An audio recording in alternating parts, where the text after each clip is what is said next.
Good day, my fellow Cebuanos. Did you know that more than 6.5 million lives are taken annually due to air pollution?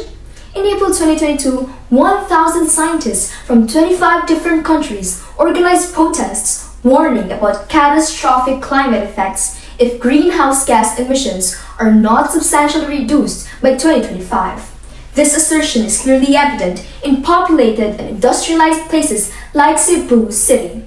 Thus, we must act swiftly to address this issue as its impact creates a ripple effect to other connecting cities and municipalities.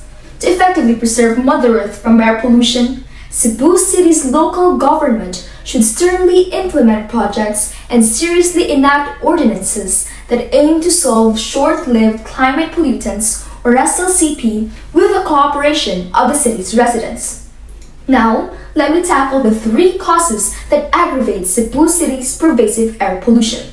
First, emission of SLCP from automobile exhaust. Second, power plants. And third, open waste burning, together with realistic solutions and benefits we gain to rebuild a city with better air quality. Cebu City, a densely populated place, has many vehicles with outdated engines that generate greenhouse gases, profoundly worsening air pollution. To mitigate this, the local government must strictly enforce emission standards, much like the USA, which is at the forefront of pushing tougher emission standards for automobiles. Vehicles that fail to adhere to the emission regulations should not be permitted to operate like diesel vehicles that do not comply with the additional after-treatment components. We can also replicate Singapore's and South Korea's modern public transport, since these can result in fewer vehicles on the road as car owners will be convinced to use public transport instead.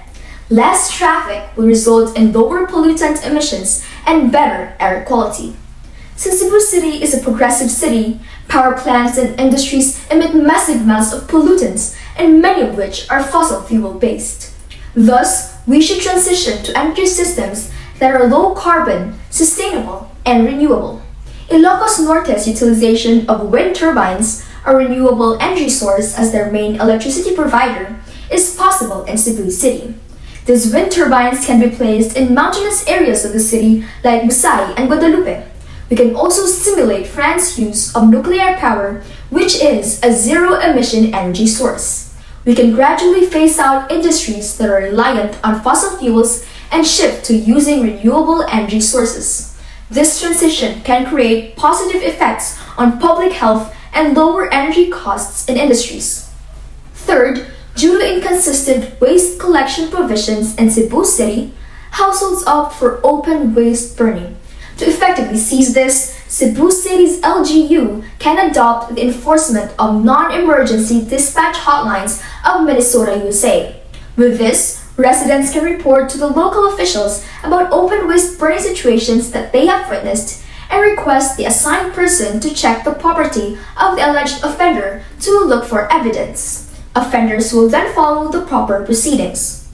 Ending open waste burning significantly reduces the number of air pollutants that endanger the environment and human health. It also promotes responsibility for proper cleanup. Having discussed the severe implications of Cebu City's air pollution problem, I have proposed solutions that can benefit the community. If the government, together with every resident, is committed to mitigating this concern, air quality will improve. As resilient Cebuanos, let us take inspiration from the USA's strict emission standards, Singapore's and South Korea's advanced public transport, Ilocos Norte's and France's use of renewable energy sources, and the enforcement of non-emergency hotlines in Minnesota, USA. Remember, a simple act of compliance with our government's projects and policies can create a lasting imprint in our city. Al Gore once said, "Pollution should never be the price of prosperity." Let us not rely on the government. Our cooperation is significant as it takes two to tango. Therefore, be a part of the solution, not a part of the pollution. Thank you very much.